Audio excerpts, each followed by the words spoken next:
अस्सलाम वालेकुम रहमतुल्लाह। मेरा नाम डॉक्टर तलहा है। मैं न्यूरोलॉजिस्ट हूँ और पाकिस्तान में प्रैक्टिस करता हूँ। एक बहुत इंपॉर्टेंट बीमारी जो न्यूरोलॉजिस्ट देखते हैं वो एपिलेप्सी यानी मिर्गी का मर्ज़ है। एक दफ़ा ये फ़ैसला हो जाए कि किसी को जो बेहोशी के दौरे या किसी तरह के भी दौरे जो पड़ रहे हैं वो मिर्गी के दौरे हैं, तो एक बहुत इंपॉर्टेंट मरहला जो उस वक्त आ जाता है कि इसको कैसे ट्रीट किया जाए। पिछली कई दहाइयों से मार्केट में पूरी दुनिया की बहुत सी ऐसी दवाएं अवेलेबल हैं जो कि मिर्गी के मर्ज़ का काफ़ी कामयाब इलाज कर लेती हैं। तो आज की टॉक में मैं मुख्तसरन बताऊंगा कि कौन कौन सी दवाएं और किस तरह की दवाएं दी जा सकती हैं, और अगर दवाओं का इलाज फ़ेल हो जाए तो और किस तरह के इलाज किए जा सकते हैं जिससे मिर्गी के मरीज़ को फ़ायदा हो जाए। मिर्गी मुख्तसरन एक ऐसा मर्ज़ है जिसमें अचानक से किसी की जो नॉर्मल होश है वो गायब होकर कुछ अजीब सूरत बन जाती है, जिसमें वो गुमसुम हो जाते हैं, मुख्तलिफ़ एक्टिविटीज़ शुरू कर जाते हैं जो जो नॉर्मल ना हो, या बेहोशी हो जाती है जिससे जिस्म अकड़ जाए, पेशाब निकल जाए, झाग निकल जाए। और पहले ज़मानों में इसको, जबकि हमें बेहतर नहीं पता था, लोग समझते थे कि जन्नात का दौरा है या किसी ने कोई असर कर दिया है या कोई दम दरूद वगैरह किए गए हैं जिससे जो है ना किसी के ऊपर कोई मनफी असर पड़ा है। लेकिन जैसे जैसे साइंस ने तरक्की की, हमें यह पता चल गया कि मिर्गी ब्लड प्रेशर और शुगर और दीगर बीमारियों जैसा एक मर्ज़ है, और इसमें दिमाग के किसी एक एरिया या पूरे के पूरे दिमाग में एबनॉर्मल इलेक्ट्रिकल करंट होने की वजह से पूरा जिस्म उस एबनॉर्मल करंट की जद में आ जाता है। इसकी वजह से हम इसको सीजर कहते हैं, और इसी की वजह से वो सारी अलामात होती हैं जिसको हम सीजर के साथ मुंसलिक करते हैं।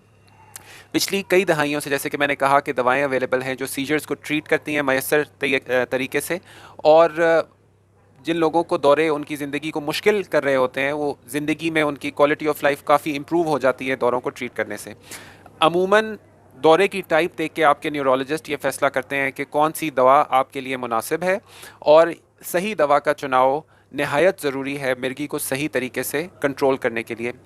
कई ऐसे मरीज़ होते हैं जिनके दौरे उस दवा से कंट्रोल नहीं होते हैं, तो फिर आपके न्यूरोलॉजिस्ट के पास ये ऑप्शन होता है कि या तो वो उसको दूसरी दवा से सब्सटीट्यूट करें, यानी उस दवा को आहिस्ता आहिस्ता बंद करके दूसरी दवा को आहिस्ता आहिस्ता बढ़ाएं, या फिर ये ऑप्शन होता है कि वो दूसरी दवा को पहली दवा के साथ ऐड करके, यानी जिसे हम पॉलीथेरेपी कहते हैं, वो काम करें। इसका सही फैसला आपके डॉक्टर ही कर सकते हैं। जिन मरीज़ों में दो दवाएं फ़ेल हो जाएं, यानी कि दो दवाओं से उनके दौरे कंट्रोल ना हो रहे हों, उन मरीज़ों को हम मेडिकली रिफ्रैक्टरी एपिलेप्सी के मरीज़ कहते हैं, यानी कि दवाओं को उनके अंदर एक फेल्ड सिचुएशन समझा जाता है। ऑल्दो फिर भी दवाइयाँ उनको चलती रहती हैं दौरों की शिद्दत को और दौरों की आमद को कम या कंट्रोलेबल लेवल पर रखने के लिए, लेकिन दौरे उनको फिर भी हो रहे होते हैं।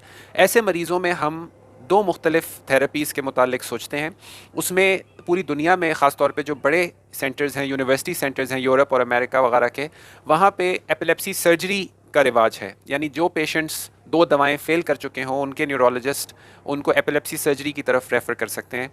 एपिलेप्सी सर्जरी में ये देखा जाता है कि दौरे किस जगह से दिमाग के ओरिजिनेट कर रहे हैं, और ख़ास तौर पे अगर कोई एक मखसूस पॉइंट है दिमाग में जहाँ से वो दौरे ओरिजिनेट कर रहे हों, तो उस छोटी रसौली या ज़ख़म या उस चीज़ को निकालने की कोशिश की जाती है दिमाग से, ताकि उन दौरों का सद्देबाब किया जा सके। जिन मरीज़ों में वो मखसूस एरिया किसी ख़ास न्यूरो फंक्शन के लिए, जैसे बातचीत के लिए, हाथ पाँव के मूवमेंट के लिए इस्तेमाल होता हो, तो उनके अंदर फिर सर्जरी से गुरेज किया जाता है। या फिर ऐसे मरीज़ हों जिनमें एक मखसूस एरिया आइडेंटिफाई ना किया जा रहा हो जहाँ से दौरे वो शुरू होते हैं, या एक से ज़्यादा एरिया हो जहाँ से लग रहा हो कि दौरे शुरू होते हैं, तो उन पेशेंट्स के अंदर सर्जरी अमूमन नहीं की जाती, क्योंकि सर्जरी की कामयाबी का तनासुब उन मरीज़ों में कम रहता है।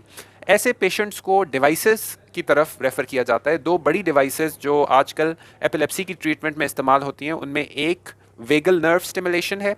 वेगस नर्व एक नस है जो कि हमारे दिमाग से लेकर हमारे मुख्तलिफ़ आज़ा, ख़ास तौर पे जो हमारे चेस्ट के और पेट के आज़ा हैं, उन तक सिग्नल्स पहुंचाती है।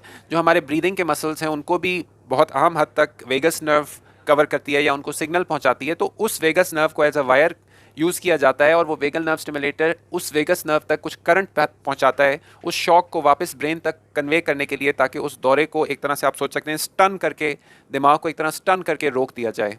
तो ये तो हुआ वेगल नर्व स्टिमुलेशन। और दूसरा जो डिवाइस यूज़ की जा रही है आजकल, उसको डीप ब्रेन स्टिमुलेशन कहते हैं, जो कि पार्किंसंस डिजीज़ के मरीज़ भी काफ़ी सक्सेसफुली उससे यानी फ़ायदा उठाते हैं। तो एपिलेप्सी के अंदर भी पिछले कुछ सालों के अंदर डीप ब्रेन स्टिमुलेशन का रोल देखा गया है। ये डिवाइसेस उन मरीज़ों के लिए हैं जो सर्जरी के कैंडिडेट्स नहीं होते हैं। कुछ कम इस्तेमाल होने वाली, ख़ासतौर पे बच्चों में इस्तेमाल होने वाली थेरेपी, जैसे हम कीटोजेनिक डाइट या मॉडिफाइड एटकिंस डाइट कहते हैं, ये भी इस्तेमाल किए जा सकते हैं। ये आपके न्यूरोलॉजिस्ट, ख़ासतौर पे बच्चों के न्यूरोलॉजिस्ट रिकमेंड कर सकते हैं अगर दौरे दवाओं से या सर्जरी से कंट्रोल नहीं हो पा रहे हैं, और अमूमन न्यूट्रिशनिस्ट की हेल्प ली जाती है इन स्पेशल डाइट्स को मरीज़ों की लाइफ में लाने के लिए, और उससे बहुत सी दफ़ा देखा गया है कि एपिलेप्सी के दौरों की आमद में और उनकी शिद्दत में कमी हो जाती है।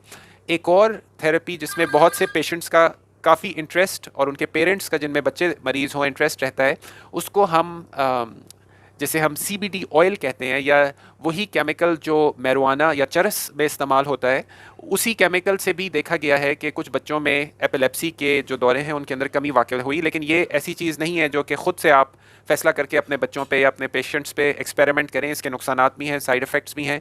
ये तभी इस्तेमाल करने चाहिए जब आपके न्यूरोलॉजिस्ट ये चीज़ रिकमेंड करें, और अमूमन मैं अपने एक्सपीरियंस से ये चीज़ जानता हूँ कि ये फ़र्स्ट लाइन थेरेपी नहीं होती है। इससे पहले कई ऐसी दवाएं हैं जो सेफली एपिलेप्सी के पेशेंट्स के अंदर इस्तेमाल की जा सकती हैं दौरों को कंट्रोल करने के लिए।